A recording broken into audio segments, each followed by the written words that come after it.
The Utah Utes are in desperate need of a Big 12 win, but can they go on the road and do it against the West Virginia Mountaineers? We're breaking it down on today's Locked On Utes.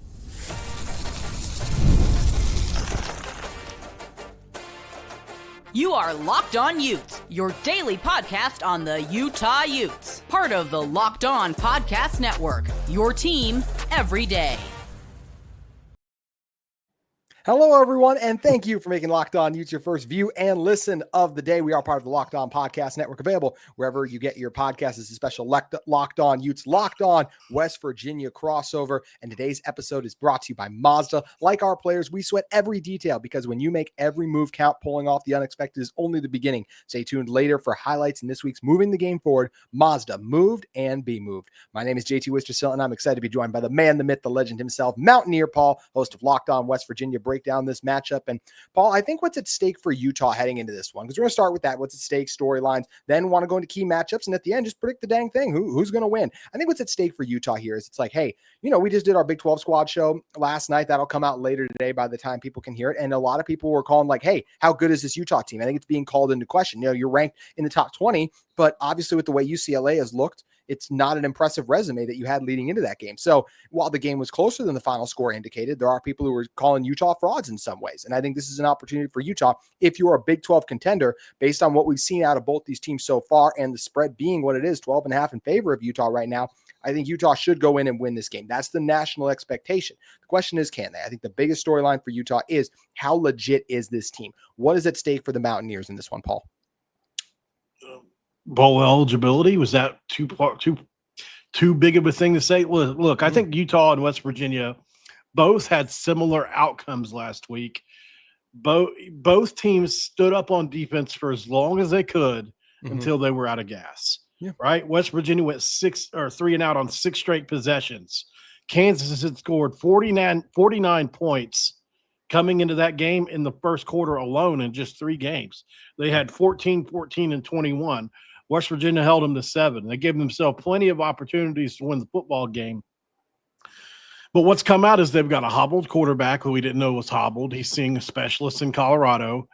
Could be a blessing in disguise, obviously, because most likely not going to start is my guess. And he just hasn't been good enough. We're ready to see number 2, the person I called for to start all offseason long. So I'm excited about that. It's a big storyline in this game. Definitely, I think both teams need to get back on the winning track, but I think obviously Utah fans thinking big probably think they can't lose this game either.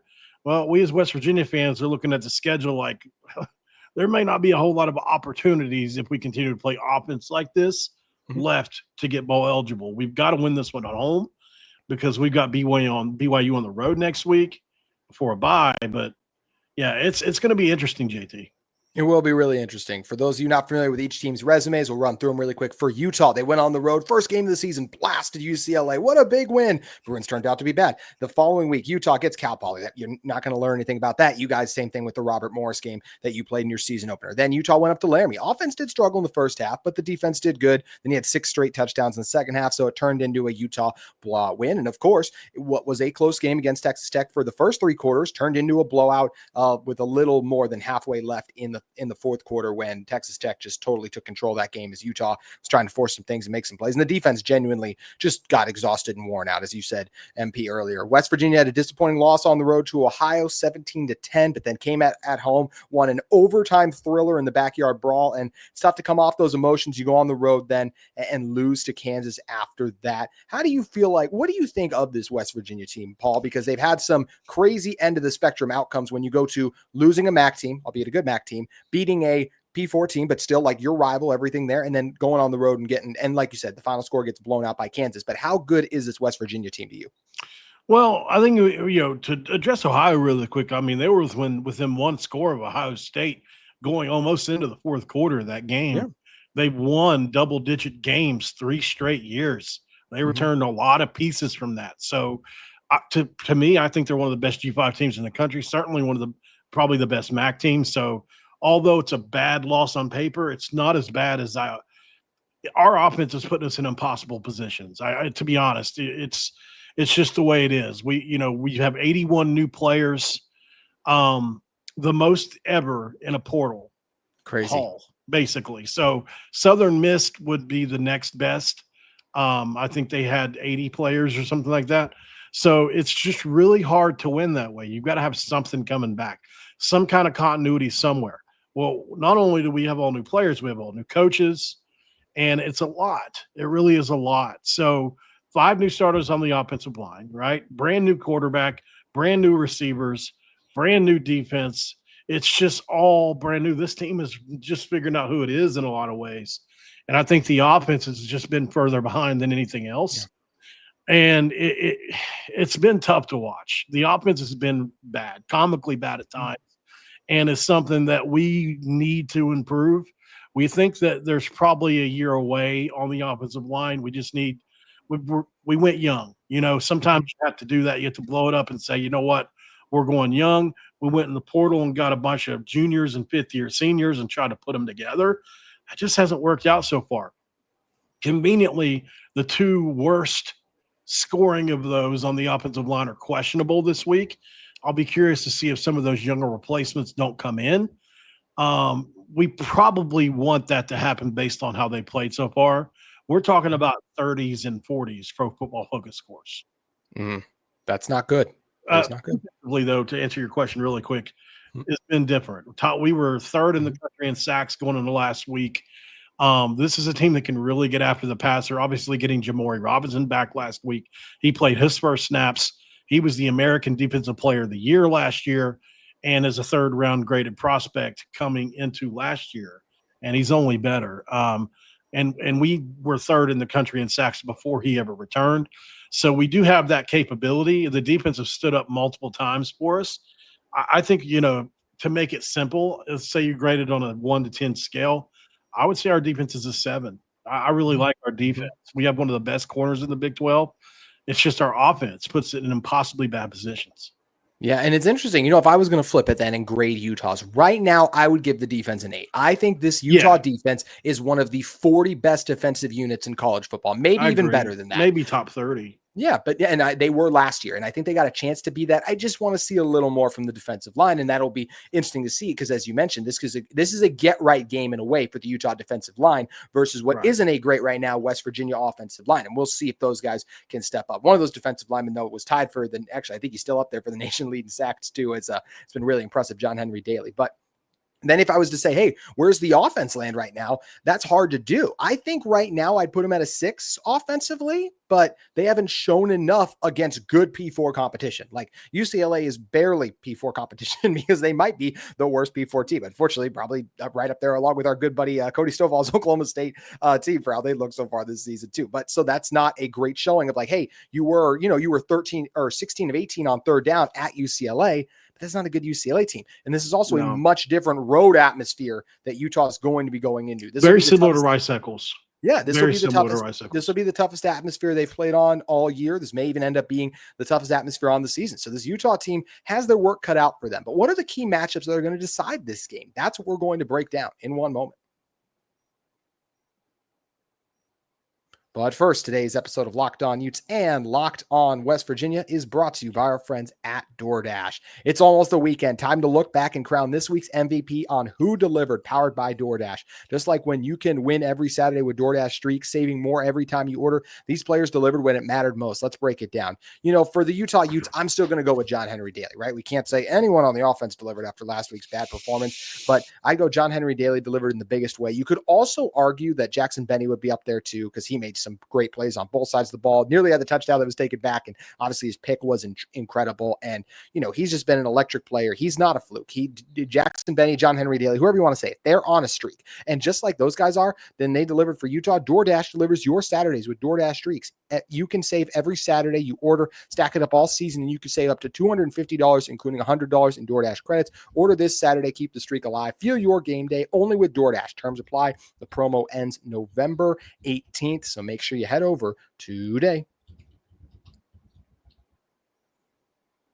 Today's episode is also brought to you by FanDuel Sportsbook. The NFL season is here, and FanDuel is making sure you're ready for kickoff with can't-miss offers. Right now, new customers can bet just $5, and if your bet wins, you'll get $300 in bonus bets to use across the app. Are you ready to play? You can download FanDuel now by visiting the FanDuel.com app to get started. That's FanDuel.com to place your first $5 bet. I mean, MP, we have an incredible Saturday slate coming up, my man. I cannot wait for all these games. Our game personally right now is Utah's favored 12.5.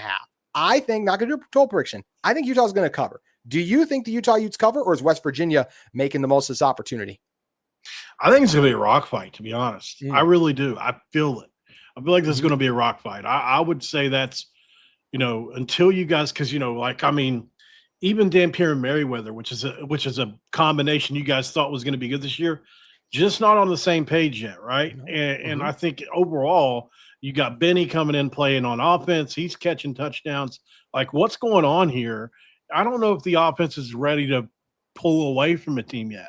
So I would say that it's going to be more of a rock fight. I do favor your defense. I think we have, aspects of our defense that could be better than yours. I think we have one singular better corner than you have. And I think we have maybe one better singular pass rusher than you have. So I do think we have some advantages on the defensive side. Overall, you have a better unit. But, yeah, I think it's going to be – if we can make it a rock fight, we need turnovers. Obviously we've got 63,000 people that are going to pack that stadium. It's a very similar environment to what you'll see at Rice Eccles. Typically, we've always been rated in the top 15. So, I think you're coming into an environment that's going to be wild. We're wearing some uniforms we've never worn before, the throwback 1965, which we played against Utah with, which is going to be really cool to see. Gold helmet, powder blue. It doesn't match the aesthetic, but, man, I'm down for it. It's going to be a blast, and however you're feeling, head over to FanDuel today.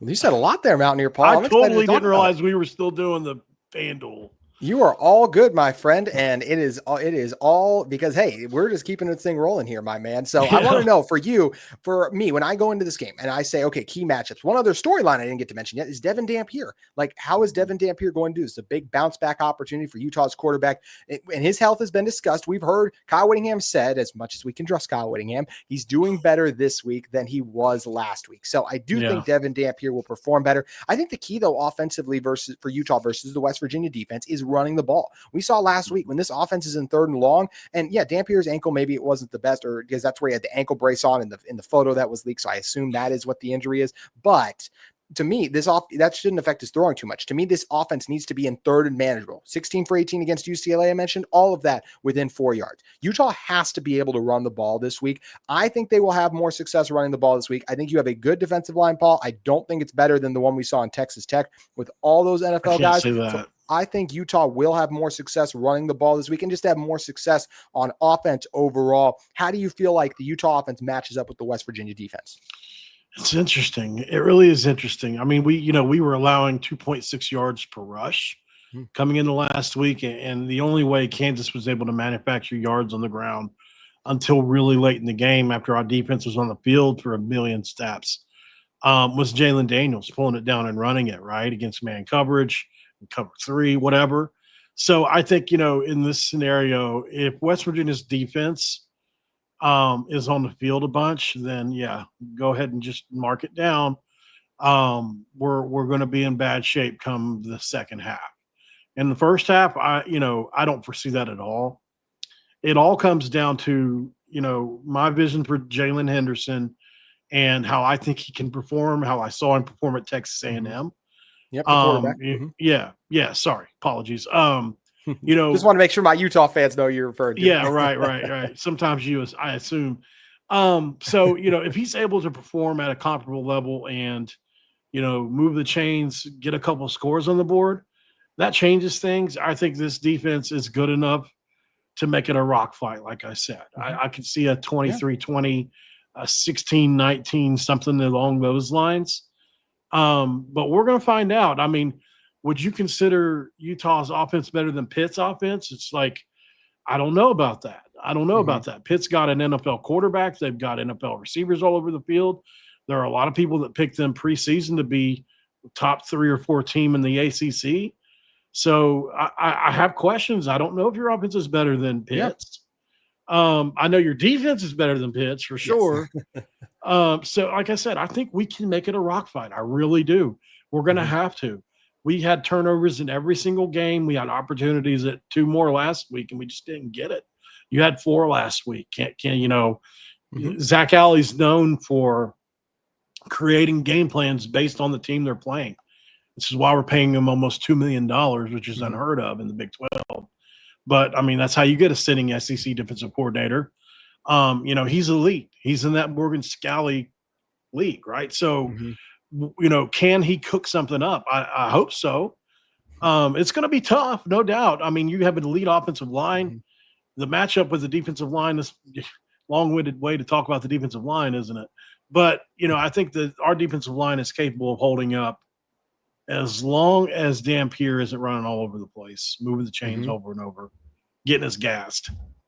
Yeah, and I think that's the fear is that some of the plays I saw Jalen Daniels make, I'm like, oh, Devin Dampier can do that, but a healthy Devin Dampier, that's the kind of weird thing, healthy enough to never appear on the injury report, but didn't quite look like him fully himself. But I still say this, Mountaineer Paul, because I didn't know Devin Dampier was hurt until, there was the ankle thing, so maybe there was something going on, but I honestly thought it was more good Texas Tech than anything else. So I do think there's ways to contain Devin Dampier, but that also being said, like, the preseason defensive player of the year, Jacob Rodriguez, does NFL defensive lineman. That's a lot for me here. You mentioned, though, you guys do have some dudes on defense, whether we are talking about your cornerback, who I think Utah is going to struggle to get open against him. I think the matchup is great in the trenches. I will disagree with something you said earlier. Why do you feel you have the best pass rusher in this game? We have John Henry Daly, 6 sacks, one of the best in the nation on our defensive line. Why do you feel you have the best pass rusher in this game? Well, I mean, Jamori Robinson, he had 17 tackles for loss last year, over 60 quarterback pressures, 11 sacks, 3rd-round grade, turned down the NFL to fight this eligibility case. He's an elite player. He's 6'5", he's 240 pounds. I mean, he's definitely in the conversation. I'm not going to sit here and say that. I mean, 6 sacks is a lot. So, I'm not going to sit here and pretend like he's better than 6 sacks this early, but I do think he's capable of that for sure. He's an elite player. I mean, you go look at his tape. He's dominated so many different Power 4 teams over his career, and he's worked up his way up the hard way, man. And he's old. He's 24. What side will he play on, Paul? What side? Like, is he seeing Lomo or Fana? He moves from one to the other, but he'll be on he'll be over probably the right tackle, or I mean the left tackle. Well, left tackle, I was going to say, so right tackle, that's our top 15 pick, Spencer Fano. Left tackle, our other projected first-round pick right now, Caleb Lomu. So that should be one heck of a battle. I thought at a lot of times, like, Dampier was only sacked once last week, and I didn't think he was under a crazy amount of pressure. But because Utah struggled to run the ball, I would say Tech won the line of scrimmage. So I am curious to see how Tech goes about it, if they have other guys who can win up front, because really the key is, MP, to me, can you guys stop our run game? Because if Utah's in 3rd and long on the road in a crazy environment, that's not a recipe for success for this team. Yeah, we have other pass rushers as well. We've got another one in Curtis Jones, who he is really figuring it out right now. He's a redshirt freshman, but man, he's a weird case. He grew 4 inches from last year to this year. So what we brought him in to play linebacker, now he plays on the edge. So it's an interesting scenario, and man, he's destroyed offensive linemen a couple times this year with crazy inside-out moves. They say he has NFL potential. He's not polished yet, but he's got a couple sacks. We've got a couple sacks from Eddie Vesterinen on the interior of our defensive line, and we've got Fred Perry, who is probably one of the best Swiss Army knife type players in the entire Big 12. So, unfortunately, he went out to targeting last week, but we'll have him back for this game. It's going to be fun, but obviously Michael Coach Jr., if you're going to talk about the corner, that's the one. That's the one you need to pay attention to. Well, it's nice for Utah. They don't have good receivers, so maybe we just won't throw wherever he goes. That might be the best thing for Utah is let's just involve Dallin Bentley. I should mention, so Hunter Andrews had a season-ending injury. I haven't talked about this on my show yet. That is a loss for this Utah team, but I also think it's fair to keep in mind, like, what has Hunter Andrews done so far this season? He has 10 catches for 65 yards, and rushing-wise, he has 13 carries for 113 yards. Hunter Andrews, I like what he can do, but Utah, he was at best the third string running back when they would put him there. He's their third best tight end. I think Utah was creative in how they got him the ball, but I don't think it's a major loss for Utah. I just wanted to say that before we flip to the other side of the ball, because the other side of the ball is very interesting, because this Utah defense has been very impressive. And Pete, you said it, the West Virginia offense outside of the pick game has left a lot to be desired. How do we analyze that matchup? We're going to tell you in one moment. This episode of Locked On Utes and Locked On West Virginia is brought to you by Mazda. Moving the game forward. That's what Mazda does. For those who believe it's not just about playing the game, it's about redefining it. These are the moments that do more than put points on the board. They move crowds, move cultures, and keep moving the game forward. Last week when you're going, this week's moment that moved the game forward, the one that gave Utah really a chance in this one for me was just all the third down stops. Honestly, if we're going to even just say the third down stops, I should say you all, the Must fans who made it, and the student section, all the fans who made that a ruckus environment that allowed Utah to stay in that game. Tech was penalized over 12 times, and yes, still the offense couldn't do anything, but you guys moved the game no matter what. Even a post-game interview, you guys were there. Even the pregame interview, with the sideline reporters, you couldn't even get it off because of how ruckus you guys, the fans, were. And when you follow what moves you, the unexpected is only the beginning. Just like there's more to every highlight, there's more to a Mazda vehicle. Mazda, move and be moved with Mazda today.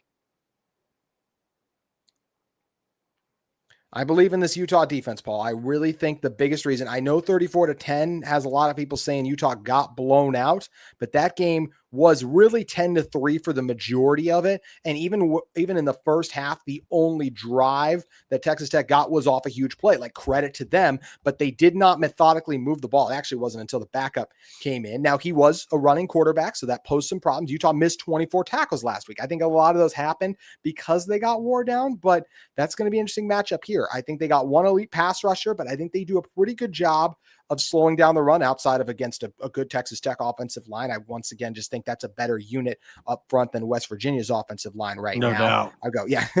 Linebackers, I like what Utah is there, and I think the secondary does a good job too. I think this is a really good Utah defense, Paul. How does West Virginia move the ball on them? What sucks is we have, in my opinion, well, now just one. We had two elite receivers. Cam Vaughn, in my opinion, is a top 5 receiver in the Big 12, and it doesn't matter because there has been nobody to throw him the ball. There is nobody to get him the ball. He's a converted quarterback out of high school that had almost 1,000 yards and 50 catches last year at Jacksonville State on that Conference USA winning team that Rich Rod had, and transferred over with Rich Rod, and he is everything that you could want. 6'2", runs a sub 4.40, excellent hands, extremely long arms.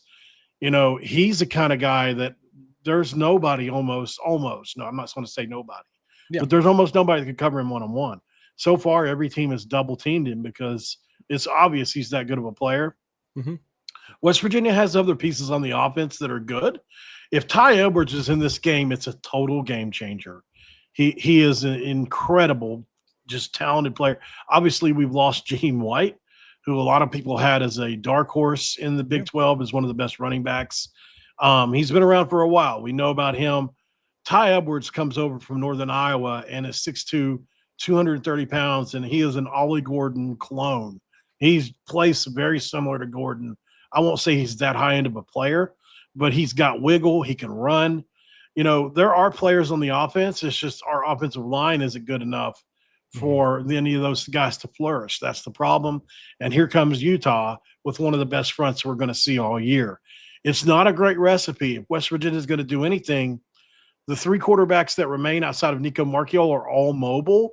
We have 2 that are probably as Will Hammond-esque, and then one that's a little bit more higher end in Jalen Henderson.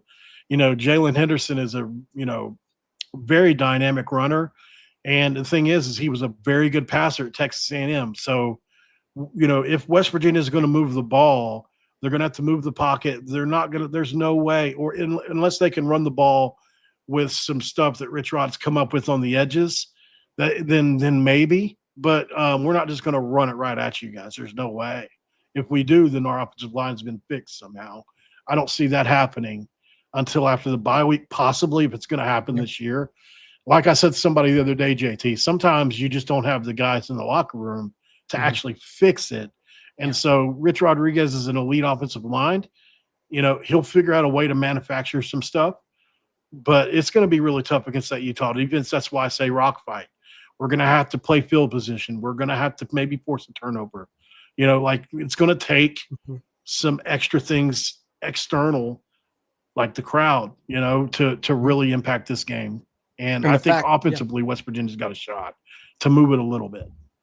I think they do as well. I think this is a Utah defense. I will say that whenever they have a poor tackling performance, historically, Morgan Scalley being the good defensive coordinator is Kyle Whittingham just lighting a fire under his team. Usually they're able to bounce back. And especially as you mentioned too, with quarterbacks that aren't known as pinpoint passers, I think that'd be a concern because those guys are going to be pressured, but for Utah, got to get home when you bring that pressure too. So that'll be something interesting to watch throughout this game. Paul, as we get ready to predict this one, I'm going to offer a quick one real quick. I do think Utah comes in and gets a win. I think the atmosphere here is going to make it a difficult game for Utah. I do not think Utah scores over 30 points in this one. I think your defense is impressive. I think the Utah offense, even though the offensive line, I think will play better for Utah this week. I think they will win that matchup. Utah will run the ball. They will not move the ball up and down the field on West Virginia. They will score points, but they will have to punt frequently. But because they don't have to, because that is the case, the Utah defense will be better rested. Even in the ruckus environment where Utah might get some penalties and make some mistakes because this is the most difficult road atmosphere they've played on the year. I think Devin Dampier is a bounce back performance. I think he plays better. I think the Utah defense plays a full game, not just 1 through 3 quarters. And I'm going to take Utah to win this one 24-10 in part because of your young quarterback situation not being the greatest. And I still think that is the most important position on the field. So I'll go 24-10 Utah. Yeah. You know, I'm not just being a homer here. I trust Rich Rodriguez. I really do. Maybe I'm, relying on nostalgia too much here. I don't know. But Rich Rodriguez has always delivered for us, even when it didn't seem like we could. I can go back and look at a multitude of games, whether that's the 06 Sugar Bowl when we were playing the SEC champion Georgia, or that was that Oklahoma team I was telling you about earlier in 2008. He's always delivered for us. I'm going to pick us to win a game we shouldn't win here. I think Utah's a better team. There's no doubt about it. You guys are going to have a better season. But I think you come into Morgantown and drop a game coming off a game where you really kind of got beat up a little bit against a team that's a little better than you right now. And even though you're pissed, and I don't want to draw the ire of Kyle Whittingham and that defense and that staff you guys have, I'm going to say West Virginia figures this thing out somehow 23-20 in just walk-off fashion. The stadium is going nuts. And for my sanity, I need this to happen because the stretch it's just insane what we have left this year. We don't get a win this week, we're probably not going bowling. Well, and my sanity's at stake as well, too, because I've said a lot of things about this Utah team, and if they lose to West Virginia this week, they're all out the window. So make sure you guys tune in next week to see which one of us has lost it at this point, right, MP? Yep. One of us is going to be dejected. Very, very, very much so, especially on the squad show next week. That is going to do it for this crossover edition of Locked On Utes and Locked On West Virginia. Mountaineer Paul, my man, always a blast with you. Please let everyone know where they can find you at as well. Locked On West Virginia at Paul Mountaineer, Run X. That's my two main spots. Also have another podcast called Not Dead Yet, where I talk about my life and how I'm in recovery 6 years clean as of 4 days ago. That's awesome, man. Congrats. Paul, you do an outstanding job and can't wait to talk with you again. More ball tomorrow. That's right, Utah fans. This conversation keeps rolling on. I'll be going on Mountaineer Paul's show tomorrow, and you will be hearing that conversation on Friday's show. Look forward to having it then. That's going to do it for Locked On Utes and Locked On West Virginia's crossover.